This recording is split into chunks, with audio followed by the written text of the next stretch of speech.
Hello everyone, welcome back to my channel. Ako nga pala si Dave Andre Olavides and I'm from STEM 11 Y1-19 and nandito ako sa inyo para ituro ang topic namin sa General Mathematics which is piecewise function. So, wala nang paligoy-ligoy pa, tara simulan na natin. Piecewise function. A piecewise function is a type of function that is defined by different expression based on different intervals of the input value. Instead of one single equation, it pieces together multiple equations, each applying to a specific range of x.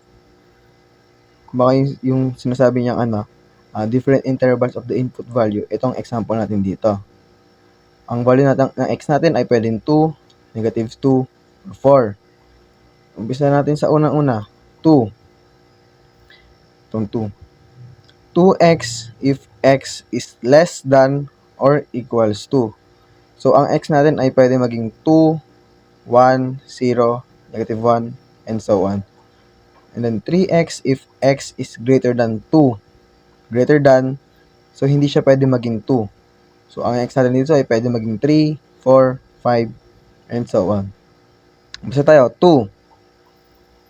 2 is greater than or less than 2. Siyempre, dito tayo maglalagay niyan kasi 2 is equals, itong line na to, equals to 2. So, ang gagamitin natin ay itong equation na to. Tignan natin. Ayun. And then, yung value ng x natin, ilalagay natin sa value ng x.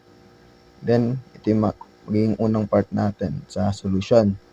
After that, yung 2 na to, ilalagay din natin siya sa value ng x dito. Kaya magkakaroon tayo ng ito, 2 times 2. And then, after dyan, i-simplify na lang natin siya. 2 times 2 equals to 4. Next, ito, -2. Hindi naman greater than 2 yung -2, di ba? So, obviously, ang gagamitin natin, ito ulit, itong 2x. Kasi, -2 is less than 2. Kaya, ito yung nalagyan natin dito sa x niya ulit. And then, itong -2 na to, siya naman ulit yung ilalagay natin sa value ng x. Nilagay na natin. Yan na siya. Simplify na natin. 2 times -2. Now, we have -4. Yan yung sagot natin. Last, 4. 4 is less than 2. Yun, parang mali siya pakinggan, di ba? 4 is greater than 2. Ayun. Mukhang tama na siya. So, ang gagamitin naman natin equation ngayon ay ito, 3x. And then yung 4 natin, isa-substitute natin siya dito kay x. Kaya magkakaroon tayo ng mali. Yan. Yung 4 nilagay natin kay x. Now we have f4 is equals to 3x. And now we substitute the 4 sa x. Now we have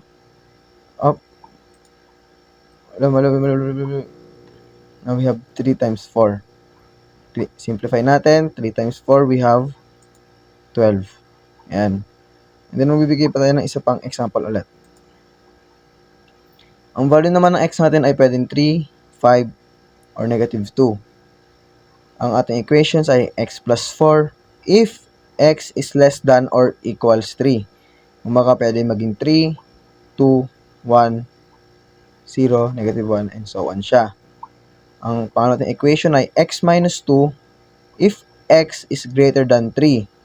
So, ang possibility na pwede natin gamitin na value ng x ay 4, 5, 6, and so on. And now we have this 3, value ng 3. 3 is greater than 3. Mali na yan. Ito sa pangalawa. 3 is itong line, equals, less than or equals to 3. So, mas tama siya. Ang gagamitin equation na itong x plus 4.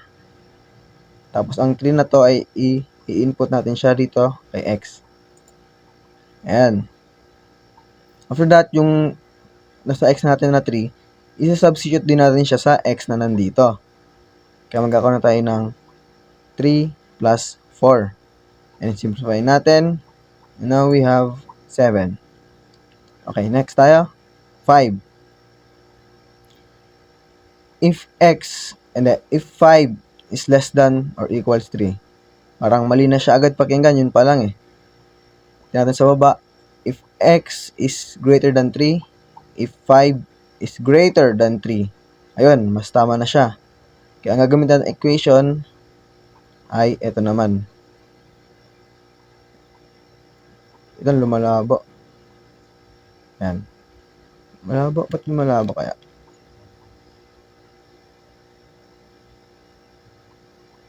Wait lang ha. Yan. Ang gamitin ng equation ulit ay itong sa baba naman ang gagamitin natin. Ang 5 natin ay isa-substitute natin sa x. Kaya ang gagamitin natin ito x minus 2 na equation. Let's see. Ayan. X minus 2. Yung value ng x natin, isa-substitute din natin siya dito. So, magiging 5 minus 2 na siya. And then we simplify. 5 minus 2 is equals to 3. Up. And now we have negative 2. Up. Negative 2. If x is less than 3, yon less than. Negative 2 is less than 3, diba? So, ang gagamitin na equation ay ito, x plus 4. We input din yung negative 2 dito sa x. Kaya we'll have f of f negative 2 is equal to x plus 4. And then mag-substitute natin itong negative 2 dito sa kay x. Kaya magkakaroon tayo ng x negative 2 plus 4. And then we simplify. And now we have 2. And dito na tayo sa next natin. Activity. Pwede nyong i-pause yung video kung kailangan nyo ng more time. And kailangan nyo na natin matapos tong 5 na masagutan natin na to. Ayun lang. So, bibigyan ko kayo ng mga 5 minutes para matapos natin yan. Ayun lang. Thank you.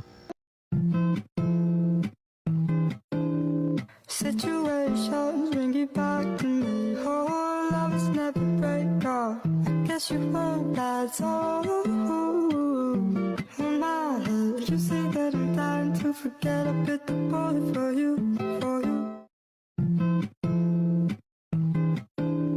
Situations bring you back to me. Oh, love is never break off. Guess you won't, that's all. In my head, you say that I'm dying to forget. I bit the bullet for you, for you. Situations bring you back to me. Oh, love is never break off. Guess you won't, that's all. In my head, you say that I'm dying to forget. I bit the bullet for you, for you. Situations bring you back to me. Oh, love is never break off. Guess you won't, that's all. In my head, you say that I'm dying to forget. I bit the bullet for you, for you. Situations bring you back to me. Oh, love is never break off. Guess you won't, that's all. In my head, you say that I'm dying to forget. I bit the bullet for you, for you. Situations bring you back to me. Oh, love is never break off. Guess you won't, that's all. In my head, you say that I'm dying to forget. I bit the bullet for you, for you. Situations bring you back to me. Oh, love is never break off. Guess you won't, that's all. In my head, you say that I'm dying to forget. I bit the bullet for you, for you. Situations bring you back to me. Oh, love is never break off. Guess you won't, that's all. In my head, you say that I'm dying to forget. I bit the bullet for you, for you. Situations bring you back to me. Oh, love is never break off. Guess you won't, that's all. In my head, you say that I'm dying to forget. I bit the bullet for you, for you. Situations bring you back to me. guess you won't, that's all. In my head, you say that I'm dying to forget. I bit the bullet for you, for you. Situations bring you back to me. Oh, love is never break off. Guess you won't, that's all. In my head, you say that I'm dying to forget. I bit the bullet for you, for you. Situations bring you back to me. Oh, love is never break off. Guess you won't, that's all. In my head, you say that I'm dying to forget. I bit the bullet for you, for you. Situations bring you back to me. Oh, love is never break off. Guess you won't, that's all. In my head, you say that I'm dying to forget. I bit the bullet for you, for you. Situations bring you back to me. Oh, love is never break off. Guess you won't, that's all. In my head, you say that I'm dying to forget. I bit the bullet for you, for you. Situations bring you back to me. Oh, love is never break off. Guess you won't, that's all. In my head, you say that I'm dying to forget. I bit the bullet for you, for you. Situations bring you back to me. Oh, love is never break off. Guess you won't, that's all. In my head, you say that I'm dying to forget. And para naman sa checking natin, umpisa tayo sa negative 2. Negative 2 is less than 0, kaya itong gagamit natin equation. F of negative 2 is equals to itong equation na to. X plus 2.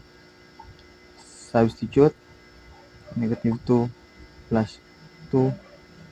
We have 0 sa unang sagot. Tanong pala. Next, 3. If 1 is less than x and x is less than or equals 3, 3 is equals to 3. So, ito ang gagawin natin. 3. Equation natin, x squared. Substitute. Simplify. T times 3, 9. So, yan yung sagot natin dyan. Next, pangalawa naman, 6. If x is greater than 3. Ang 6 natin ay greater than 3, so ang gagamitan ng equation na itong una-una. Okay? So, f of 6. So, 6, naganda sa x dyan. Equation natin. Substitute. 6 minus 4. Simplify. 6 minus 4, 2. Ito yung number 3 natin. Ito, pang-apat. Negative 4. X is less than 0. Negative 4 is less than 0. So, ang gagamitin natin, ito. F negative 4 is equals to x plus 2. Negative 4 plus 2. Then, simplify natin siya. Negative 4 plus 2 being negative 2. Okay? Last one, 2. 1 is less than x and x is less than or equals 3. So, ang 2 ay nasa gitna nilang dalawa. Kaya gamitin natin ay ito. Okay? F 2 is equals to x plus 2. We substitute 2 plus 2. We simplify 4. So, ayun. Thanks guys. Sana naman tama yung ano nyo, yung pag-compute nyo. Okay? Thank you. Okay, at doon na nga nagtatapos ang ating presentation. Kaya maraming salamat sa inyong panonood at mag-iwan na ako ng quote para sa inyo. If people do not believe that mathematics is simple, it is only because they do not realize how complicated life is. By John von Neumann. Yun lang. Thank you. Bye-bye.